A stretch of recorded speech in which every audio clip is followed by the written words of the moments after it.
లోక్సభ ఎన్నికల సందర్భంగా నిజామాబాద్ జిల్లా ఆర్మూర్లో జరిగే సీఎం రేవంత్ రెడ్డి రోడ్ షోను విజయవంతం చేయాలని కాంగ్రెస్ పార్టీ అభ్యర్థి జీవన్ రెడ్డి కోరారు. ఇటీవల నిజామాబాద్లో జరిగిన భాజపా బహిరంగ సభలో అమిత్ షా పసుపు బోర్డు ఏర్పాటు చేస్తామని చెప్పడంపై స్పష్టత లేదని జీవన్ రెడ్డి అన్నారు. కేవలం రైతులను ప్రజలను మభ్యపెట్టడానికి భాజపా పన్నాగం పన్నుతుందని, పసుపు బోర్డు తెచ్చే ఆలోచనే భాజపాకు లేదని పేర్కొన్నారు.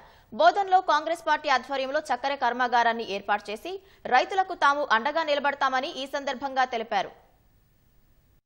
ఈ మధ్య అమిత్ షా గారు వారి ప్రచార కార్యక్రమంలో భాగంగా నిజామాబాద్ పట్టణం రావటం, వారి ప్రసంగం విన్న తర్వాత భారతీయ జనతా పార్టీ యొక్క నిజ రూపం బయటకు వచ్చింది. ఇప్పుడు చక్కెర కర్మాగారాల పునః ప్రారంభమే కానివ్వండి, లేక పసుపు బోర్డు ఏర్పాటుకు సంబంధించే కానీ వాళ్ళే ఎంత కన్ఫ్యూజన్ ఉండదు కదా అని చెప్పారంటే, సహకార రంగంలో మేము ఆరంభించబోతున్నాం చెప్పి పేర్కొనడంతోనే వాళ్ళ విధానం అంటూ సహకార రంగంలో చక్కెర కర్మాగారాల పునః ప్రారంభంతో ఏదైతుందో ఆ నిర్వహణ భారం అనేది రైతుపై పడుతుంది.